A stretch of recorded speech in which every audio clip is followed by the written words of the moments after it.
And now on to Middle East, Iran is facing its worst drought in decades. Now this has caused its reservoir levels to fall to its historic lows, threatening cities like Tehran with potential water crisis.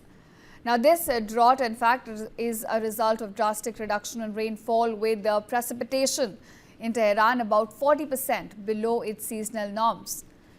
President Masoud Pezeshkian has now warned that Iran is facing an unprecedented water and energy crisis. Pezeshkian in fact described the situation at hand as extremely critical, citing reports that Iran's dam reservoirs have now fallen to their lowest levels in 60 years. Now, there is enough water to supply the capital for just less than 2 weeks. This is according to the head of the Regional Water Authority. In fact, the Amir Kabir Dam, one of the 5 that provides the drinking water for Tehran, at present holds just 14 million cubic meters of water. This is just about 8% of its total capacity.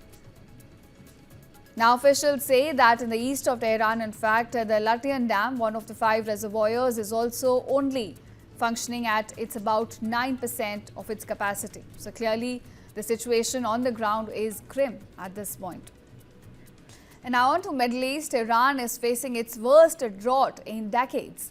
Now this has caused its reservoir levels to fall to its historic lows, threatening cities like Tehran with potential water crisis. Now this drought in fact is a result of drastic reduction in rainfall, with the precipitation in Tehran about 40% below its seasonal norms. President Masoud Pezeshkian has now warned that Iran is facing an unprecedented water and energy crisis. Pezeshkian in fact described the situation at hand as extremely critical, citing reports that Iran's dam reservoirs have now fallen to their lowest levels in 60 years.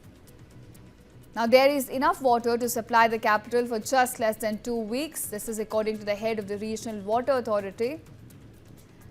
In fact, the Amir Kabir Dam, one of the 5 that provides the drinking water for Tehran, at present holds just 14 million cubic meters of water. This is just about 8% of its total capacity. Now, officials say that in the east of Tehran, in fact, the Latayan Dam, one of the 5 reservoirs, is also only functioning at it's about 9% of its capacity. So clearly, the situation on the ground is grim at this point.